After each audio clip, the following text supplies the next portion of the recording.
চলুন তাহলে ভোটটা দিয়ে আসি।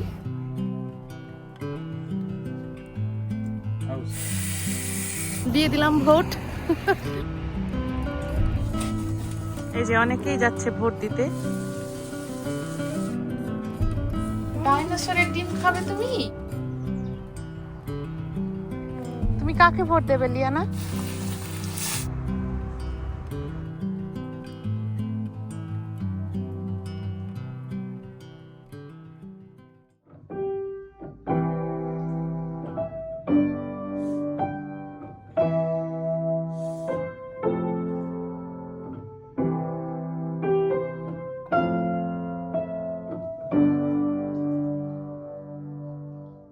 কেমন আছেন সবাই?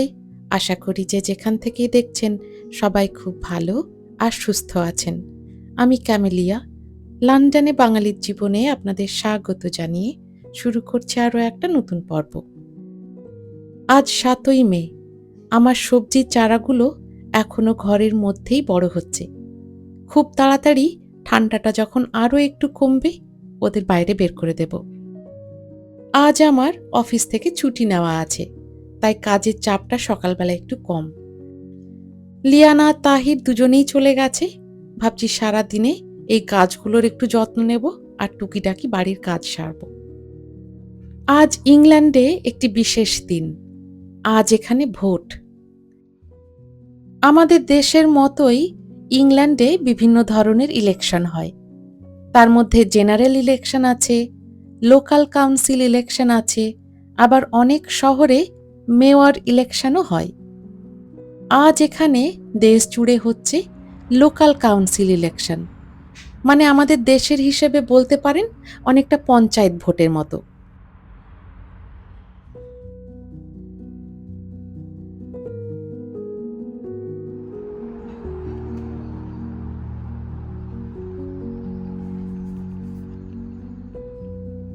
আজ যেহেতু একটু ফাঁকা আছি, চলুন আপনাদেরকে বাগানটা একটু ঘুরিয়ে আনি।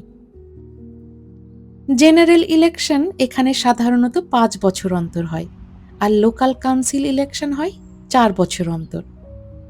জেনারেল ইলেকশনের মাধ্যমে দেশের পার্লামেন্ট গঠিত হয়, আর যে দল সবচেয়ে বেশি আসন পায় সেই দলের নেতাই হন দেশের প্রাইম মিনিস্টার।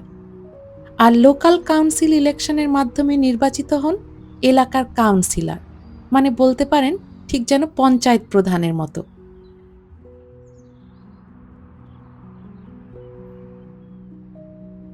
দেশের বড় বড় সিদ্ধান্ত যেমন জেনারেল ইলেকশনের মাধ্যমে ঠিক হয়, তেমনি এলাকার দৈনন্দিন অনেক গুরুত্বপূর্ণ বিষয় ঠিক হয় এই লোকাল কাউন্সিল ভোটের মাধ্যমেই। আর আজ এখানে সেই ভোটটাই হচ্ছে।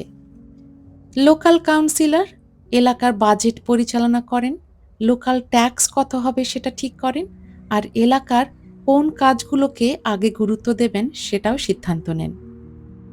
যেমন ধরুন রাস্তা মেরামত, পার্কের দেখভাল, ময়লা পরিষ্কার, লাইব্রেরি, কমিউনিটি সার্ভিস, এই ধরনের অনেক দৈনন্দিন বিষয় লোকাল কাউন্সিলের দায়িত্বের মধ্যে পড়ে। এখানে ইলেকশনের দিনটাও কিন্তু ভীষণ শান্ত। মাইক, র্যালি, রাস্তা জুড়ে স্লোগান, এসব কিন্তু খুব একটা চোখে পড়ে না। বরং অনেক সময় বুঝতেই পারা যায় না যে এখানে ইলেকশন হচ্ছে। তবে কোনো কোনো ক্ষেত্রে ল্যাম্পপোস্টে ছোট ছোট পোস্টার আর বাড়ির সামনে কোনো কোনো পার্টির ছোটখাটো বোর্ড লাগানো থাকে। এখানকার পলিটিক্যাল পার্টিগুলোকেও দেখি সাধারণত কারো বাড়িতে গিয়ে ভোট চান না, বরং ইলেকশনের আগে প্রত্যেকের বাড়িতে একটি করে চিঠি পাঠান, আর সেই চিঠিতে লিখে জানান তারা তাদের পার্টি জিতলে এলাকার জন্য কি কি উন্নয়ন হবে। এই যে এগুলো হচ্ছে কোয়েল পাখির ডিম। কিছুদিন আগে আমার বোন আমাদের জন্য কিনে নিয়ে এসেছে। রাতের জন্য খাবার বানাতে শুরু করলাম। খাবারটা বানানো হলেই আমরা যাব ভোট দিতে। এখানকার ভোটের কিছু কিছু নিয়ম আমাকে সত্যিই অবাক করে, আর অনেক সময় ভাবি আমি যেমন করে অবাক হই আমাদের দেশের অনেকেই হয়তো এই একইভাবেই অবাক হবেন। তবে সেই নিয়মগুলোর কথা বলার আগে ইংল্যান্ডের ইলেকশন সিস্টেমের ইতিহাসটা একটু তুলে না ধরলেই নয়। আজকে এখানে যে শান্ত নিয়ম মাফিক ইলেকশন আমরা দেখি, এটা কিন্তু একদিনে তৈরি হয়নি। অনেক অনেক বছর আগে এখানে সাধারণ মানুষের ভোট দেওয়ার অধিকারই ছিল না। অনেক অনেক বছর আগে, মানে প্রায় 700-800 বছর আগে এখানে পার্লামেন্ট ব্যবস্থা গড়ে উঠতে শুরু করে। আর 1708 সালে গ্রেট ব্রিটেনের প্রথম মডার্ন জেনারেল ইলেকশন হয়। মডার্ন ইলেকশন শুরু হলেও তখন কিন্তু সাধারণ মানুষের ভোট দেওয়ার অধিকার ছিল না। শুধুমাত্র ধনী মানুষ, জমির মালিক আর ক্ষমতাবান পুরুষেরাই ভোট দিতে পারতেন। হ্যাঁ, ঠিক শুনেছেন, শুধুমাত্র পুরুষেরাই। মহিলাদের ভোট দেওয়ার অধিকার ছিল না।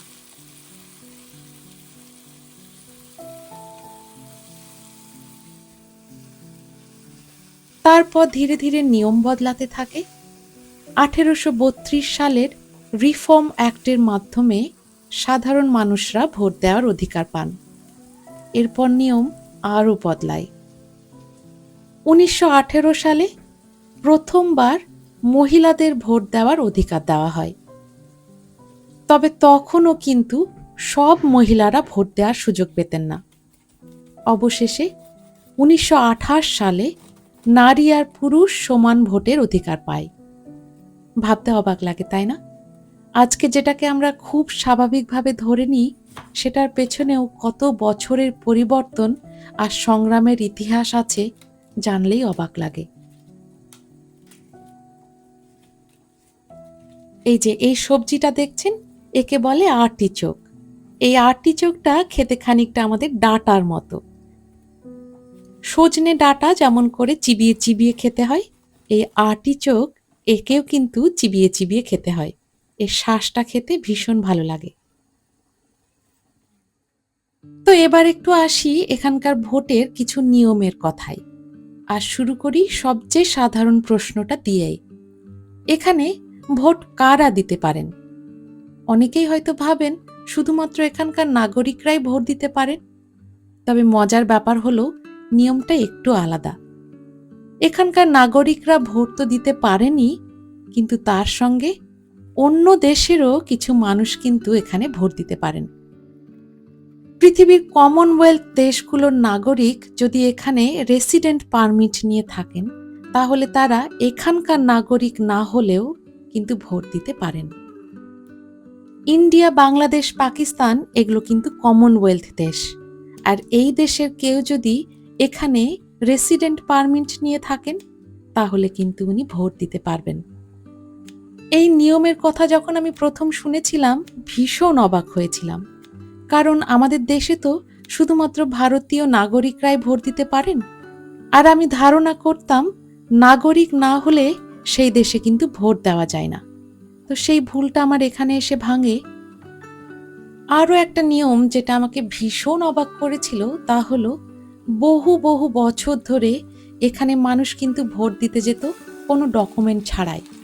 মানে পোলিং স্টেশনে গিয়ে নিজের নাম আর ঠিকানা বললেই ভোট কিন্তু মানুষ দিতে পারত। কোনো ডকুমেন্ট দেখানোর প্রয়োজন হতো না। ভাবতে পারেন, শুধুমাত্র নাম আর ঠিকানা বললেই ব্যালট পেপার কিন্তু মানুষ হাতে পেয়ে যেত। এই নিয়মটা পাল্টেছে মাত্র কয়েক বছর আগে। 2022 সালে একটা বড় আইন কিন্তু পাশ হয়। ইলেকশন অ্যাক্ট 2022 নামে একটি আইন পাশ হয়। আর সেই আইনের পর থেকেই এখন পোলিং স্টেশনে গিয়ে কিন্তু একটা আইডি না দেখালে ভোট কিন্তু দিতে দেয় না। কিন্তু তার আগে পর্যন্ত, মানে 2022 সালের আগে পর্যন্ত মানুষ শুধুমাত্র গিয়ে শুধু নাম আর ঠিকানাটা বললেই সে কিন্তু ভোট দিতে পারত। তার কোনো ফটো আইডির দরকার পড়তো না।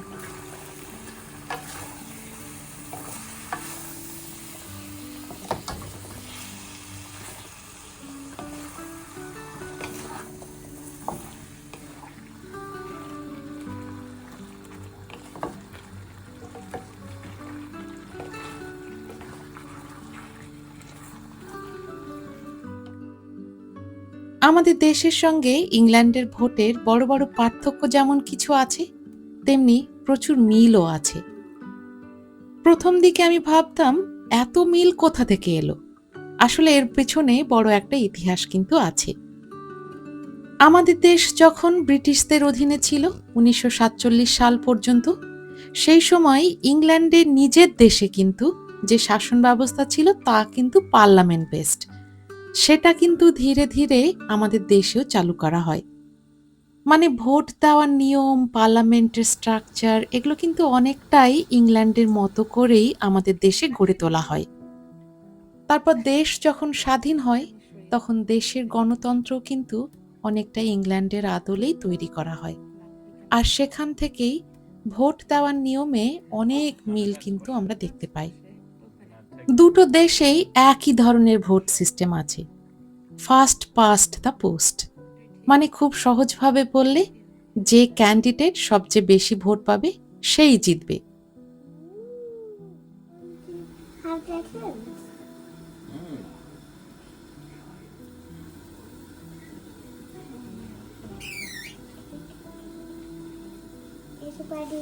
Is it dinosaur egg, Liana? Yes. ডাইনোসরের ডিম খাবে তুমি? Yeah. এখানেও কেউ প্রাইম মিনিস্টারকে সরাসরি ভোট দেয় না আমাদের দেশের মতনই, বরং এমপিদের ভোট দেয়। তারপর যাদের পার্টি সবচেয়ে বেশি সিট পায় তাদের লিডারই প্রাইম মিনিস্টার হন। দুটো দেশেরই পার্লামেন্ট দুই ভাগে বিভক্ত। ইউকেতে হাউস অব কমন্স আর হাউস অব লর্ডস, আর দেশে লোকসভা আর রাজ্যসভা। আর ভোট দেওয়ার বয়সও কিন্তু 18 বছর। তবে একটা জিনিস না বললেই নয়, এত মিল থাকলেও দুই দেশের বাস্তবতা কিন্তু একদম আলাদা। ভারতবর্ষে বিশাল জনসংখ্যা, হাজারো ভাষা, বিশাল বৈচিত্র্য। ইউকেতে কিন্তু সেই সমস্ত নেই। তুলনামূলকভাবে অনেক ছোট দেশ, জনসংখ্যা কম, ভাষার তেমন কোনো বৈচিত্র্য নেই, তাই নিয়মগুলো একরকম হলেও ব্যবহারিক দিকটা কিন্তু অনেকটাই আলাদা লাগে। What do I do now? Like that, now we can throw that one. বাহ, খুব ভালো। চলো ওটা বিনের মধ্যে ফেলে দাও।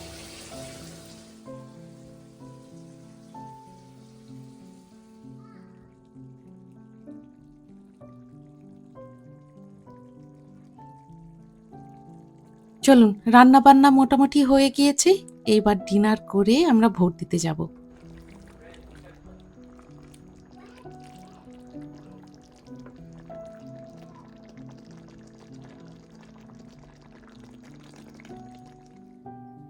এখন একটু বলি ভোট রেজিস্ট্রেশনের কথা। এখানে সবাইকে আলাদা আলাদা করে ভোটের লিস্টে নাম তুলতে হয়, ঠিক আমাদের দেশের মতনই। মানে আপনি যেখানে থাকেন সেই ঠিকানা অনুযায়ী সেখানকার লোকাল কাউন্সিলের ইলেকটোরাল রোলে আপনার নাম থাকতে হবে। অনেক সময় মানুষকে তো বাড়ি বদলাতে হয়, আর বাড়ি বদলালে সেখানকার লোকাল কাউন্সিলে কিন্তু আবার নতুন করে নাম লেখাতে হয়। রেজিস্ট্রেশনটা খুব একটা জটিল না, অনলাইনেই রেজিস্ট্রেশন করা যায়, আর নিজে নিজেই রেজিস্ট্রেশন করা যায়। নাম, ঠিকানা, বয়স এই সমস্ত সাধারণ কিছু তথ্য দিলেই রেজিস্ট্রেশন কিন্তু হয়ে যায়। তারপর লোকাল অথরিটি সেটা চেক করে ভোটার লিস্টে নামটা কিন্তু যোগ করে দেয়।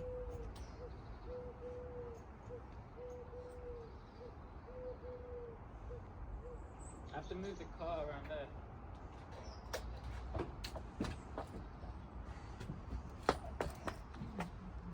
সকালে আমাদের বাড়িতে মিস্ত্রি আসবে, বাগানের কাজ শুরু হবে। তো মিস্ত্রি এসে ওদের গাড়িটা এখানে রাখবে বলে তাহির এই গাড়িটা ওইদিকে সরিয়ে দিচ্ছে, ওই যে ওইদিকে।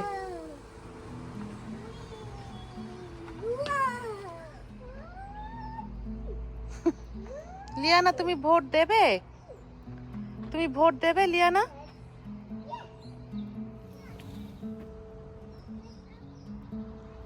চলুন তাহলে ভোটটা দিয়ে আসি, দেরি করে লাভ নেই, দিতেই যখন হবে।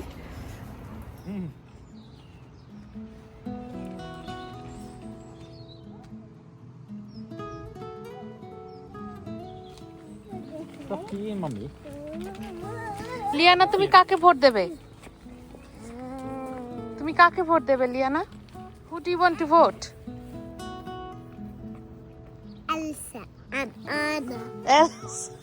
লিয়ানা এলসাকে ভোট দেবে। You and এখানে সারা দেশ জুড়ে একটি দিনেই ভোট হয়, আর ভোটের সময় সকাল 7টা থেকে রাত্রি 10টা অবধি। এখন মোটামুটি 7:30 মতো বাজে, কিন্তু দিনের আলো এখনো বিরাজমান।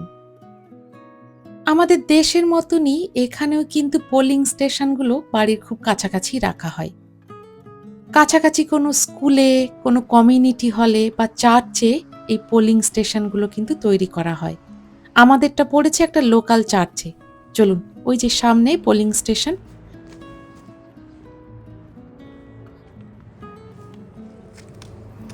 দিয়ে দিলাম ভোট। খুব সহজ এখানের ভোট। গিয়ে না আমাদের হাতে এই যে অনেকেই যাচ্ছে ভোট দিতে। এই যে এদিকে ভোট দিয়ে মানুষ বেরিয়ে আসছে, তবে কোনো ভিড় নেই। লিয়ানাকে সঙ্গে করে নিয়েই তাহির ভোট দিয়ে এলো। তাহির একটা লাইনে ছিল, আমি আর একটা লাইনে, তবে ভিড় কিন্তু একদম ছিল না। আমরাই ছিলাম লাইনের প্রথমে। এই যে চেরি ফুলের গাছ দেখিয়েছিলাম আপনাদেরকে, তখন চেরি ফুল ছিল। এই যে ফল ধরেছে দেখুন। এই যে চেরি। সবাইকে একটা একটা করে ব্যালট পেপার দেওয়া হয়, আর ব্যালট পেপারের সঙ্গে একটা পেন্সিলও ধরিয়ে দেওয়া হয়। যাকে আপনি ভোট দেবেন তার নামের পাশে একটা ক্রস চিহ্ন দিতে হয়। তারপরে ব্যালট পেপারটাকে ভাঁজ করে ব্যালট বক্সের মধ্যে ঢুকিয়ে দেওয়া হয়। ভোট হলো Tahir. Who did you vote for? বলতে পারি না। বলতে পারি না। তাহিরও শিখছে বাংলা ভালোই। বাগানে এলাম, গাছগুলোকে এবার একটু জল দেব, তারপরে লিয়ানাকে ঘুম পাড়াতে নিয়ে যাব। বাগানে আগামীকাল থেকে কিছু কাজ শুরু হবে। যাই হোক, একটা ছোট্ট ব্লগের মাধ্যমে ইলেকশনের হয়তো সব দিকগুলো তুলে ধরতে পারিনি। হালকা কিছু জিনিস আপনাদের সামনে তুলে ধরলাম। আপনাদের কোনো প্রশ্ন থাকলে আমাকে কমেন্ট বক্সে জানাবেন, আমি আমার সাধ্যমতো চেষ্টা করব সেগুলোর উত্তর দেওয়ার। আজকের পর্বটি তবে এই অবধি থাক। আশা করছি আজকের পর্বটি আপনাদের ভালো লেগেছে। ভালো লাগলে একটা লাইক, শেয়ার আর সাবস্ক্রাইব করবেন। আপনাদের সকলের সুস্থতা কামনা করে পর্বটি এখানেই শেষ করছি। সবাই খুব ভালো থাকবেন, সুস্থ থাকবেন, নিজের যত্ন নেবেন। দেখা হচ্ছে খুব তাড়াতাড়ি নতুন কোনো একটি গল্পে।